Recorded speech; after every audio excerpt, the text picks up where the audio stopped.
Coming to you live from deep in the heart of Texas, it's Midweek Marketing with your host, Timothy Black. Each week, Tim will be diving into what it takes to market successfully online, SEO, design, affiliate marketing, and more. And now, here's your host, Timothy Black.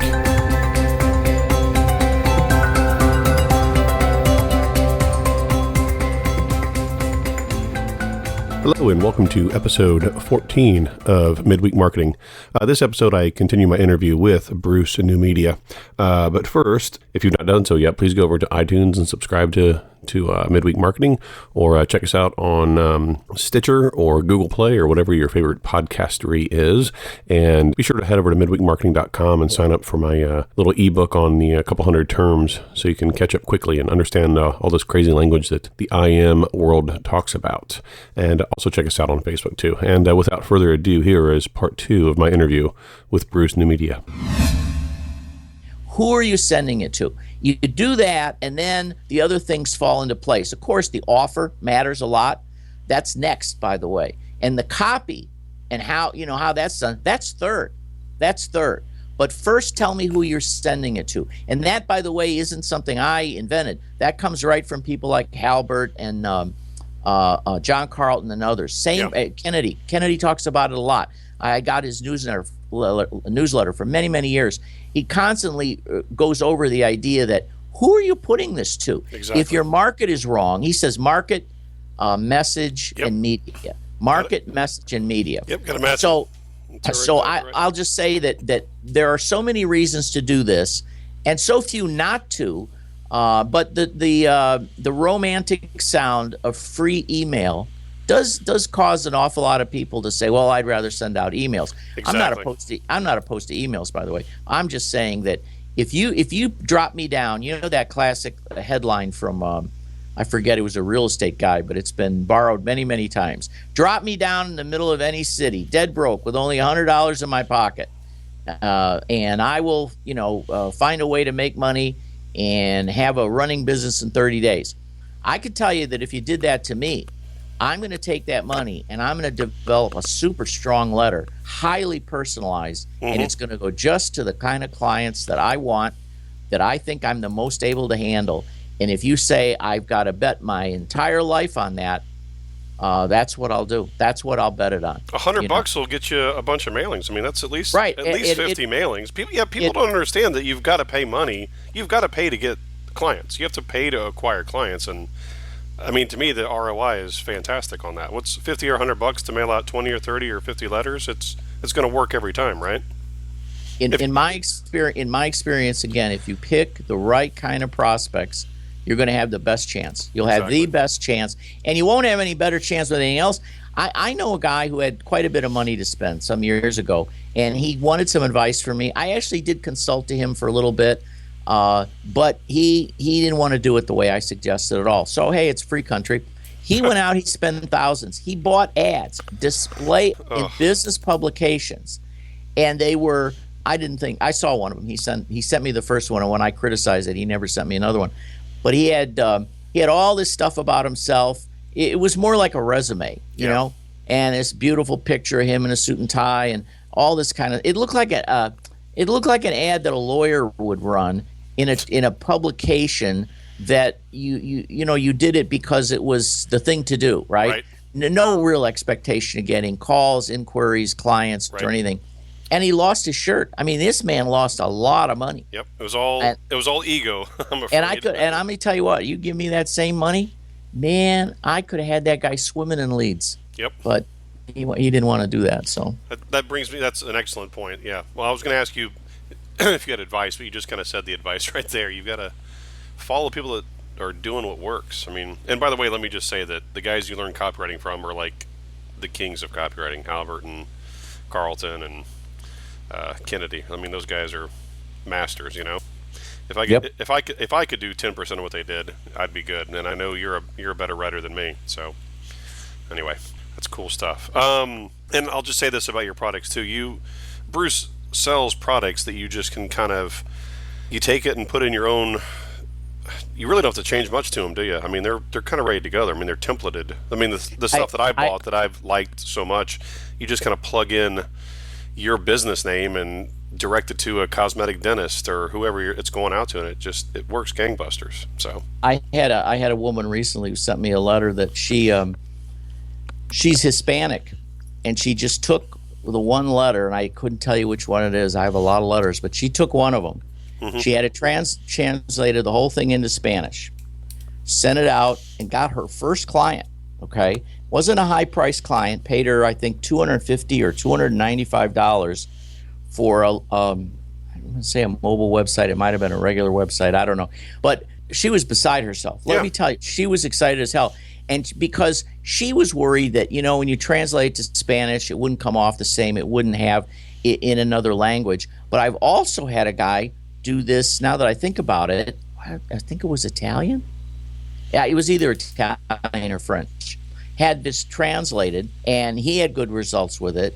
But it's interesting that would be really a lot to do, right? Translate something fully, every line, and, right.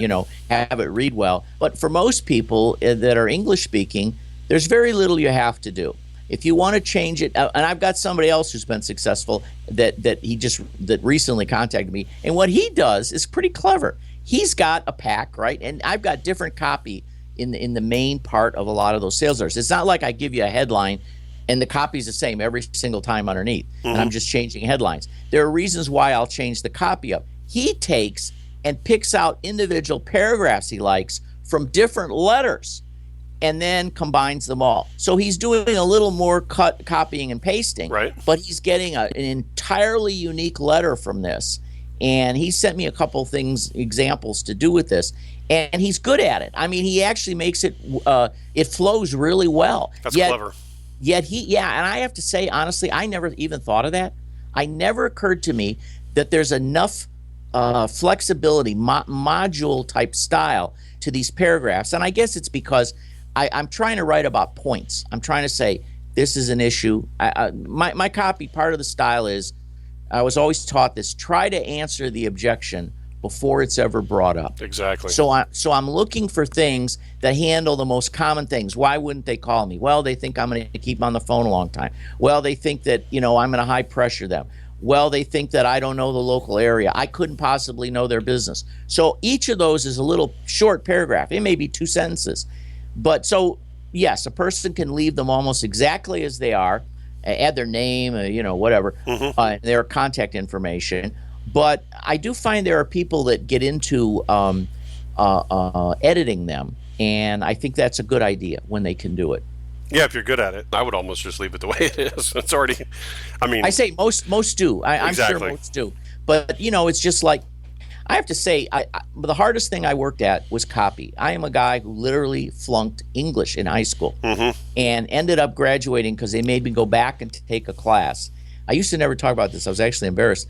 But anyways, never thought for a minute that I could make money writing. And I'll honestly tell you, if I'm real, totally sincere, most of my money now has been made because I can write.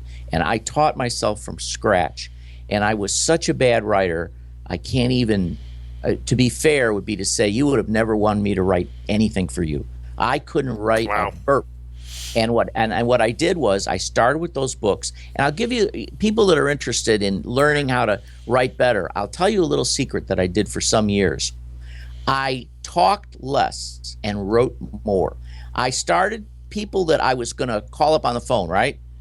As soon as email came into effect, this makes it obviously more practical.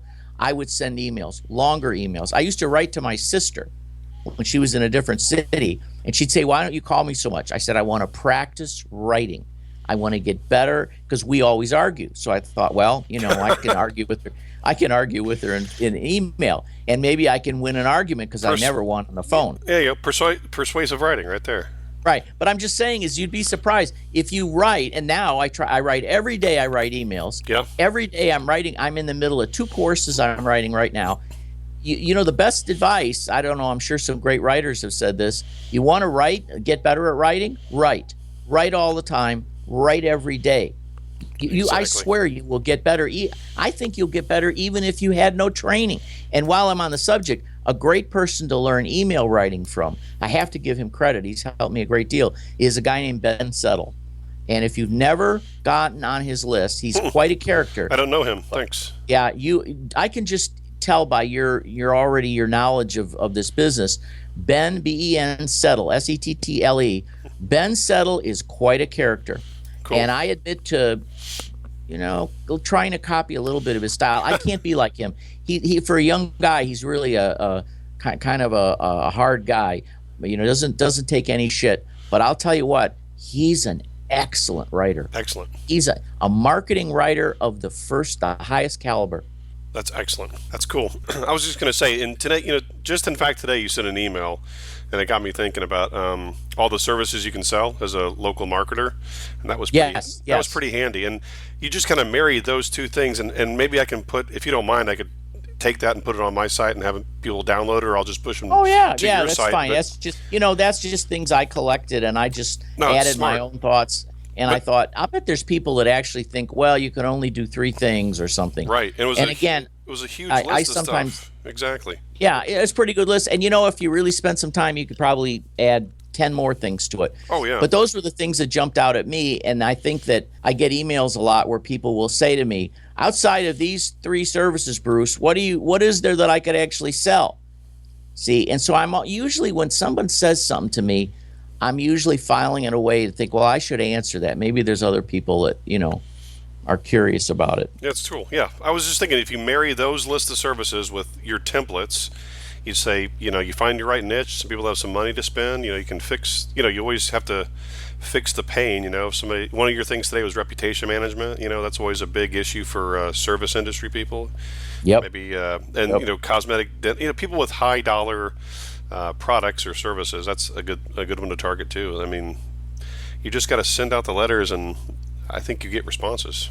I mean, every time, don't you think? Oh yeah, the idea, if it wasn't working, I first of all, I wouldn't do it for myself, and I wouldn't tell people. The reality is, though, I'll tell you something. If it took sending a letter 10 times to one person to get a conversation with them that could lead to something, my answer after doing this for so many years is, what my answer is? What else you going to do? I'll bet you dollars to donuts you're not going to get on the phone and call them. No. You're going to be too concerned about different things to go and meet them in person. There's the real world, and there's the world in my imagination. Right. In my imagination, I'm loaded with guts and determination, and I'm brave as hell. But in the real world, I'm chicken, and I don't tend to go to see people. Right. And so then you say, well, then what can I do? Well, I got to do something. That was the message of that email today, was do something. Exactly. Do anything. Screw up. Make a mistake. Call somebody. Mail them. Visit somebody. Yep. And I just know from personal experience, actually I'll add 2. The 2 biggest things that people will do now is they'll email people, and will send some direct mail in some form or fashion, postcard, whatever. So I'm just making the case that the postal mail, per the number that you send out, will get you far more response. If you do it right, you will have no competition. It is perceived as having more value. The message, the sheer message itself on a nice piece of stock of paper has more value. Now, a lot of people won't agree with that or believe that, but I know it to be true. No, it's true. Because it adds something that an email, which is nothing, which is just electrons, in the air. So all that stuff together, those are the 2. The rest of the things that I see people talk about, guys have courses, I'll show you how to cold call, show you how to do this. I'll make you a superstar cold caller. About 99% of my list would have no interest in that. That's exactly right. They would never actually do that. They would spend all that money on training, and they would never so much as pick up the phone once. So why talk to people about things they're never going to do? That's exactly right. Oh, awesome. That's perfect. Wow. This has been enlightening. Let me ask you this. I want people to go and read your emails and find you online and look at some of your stuff you have to offer. Where's the best place to find them? Usually where people start, Tim, is Bruce NewMedia, which is just Bruce, NEWMEDIA, media.com. Excellent. And BruceNewMedia.com. And people wonder, or I don't use my regular, street last name is Ruby, but it's not really relevant because when I got into this, I realized I had two audiences. The audience of clients that are local clients and now also in Chicago and down here. And then I realized that, in some cases, what I'm saying are things that I'm not sure I'd want every client to hear.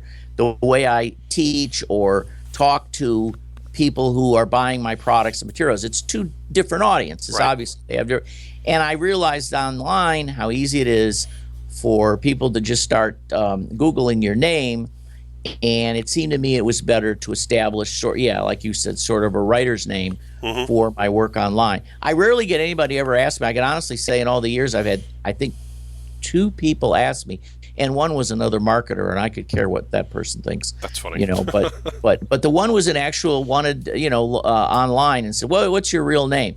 In fact, you can go, I have a website that has my real name as the .com, but I don't use it for my internet marketing. And I'm glad I separated that way. And I've since had some people that are big marketers who, by the way, don't use their real name. I could name a number of them who their last name is actually their middle name. So what they use is like I won't say one, but one of my friends, a very good friend, and he uses his real first name, but his last name that you would think is his middle name. And I know 6 of them right now that do that. I can think of guys like Tom E. and Simple Spencer and guys like that using kind of nom de plumes. Well, I'll give you one, Paul James. Oh yeah, that makes sense. Yep. And I know his last name, and there's a bunch of others. So I mean, I think people have their different reasons for that, but I didn't want it to seem like this was really my last name, but it's my marketing name. Yep, it's a good name. So that's what I used it. So it's good, and you can remember it. I like that a lot.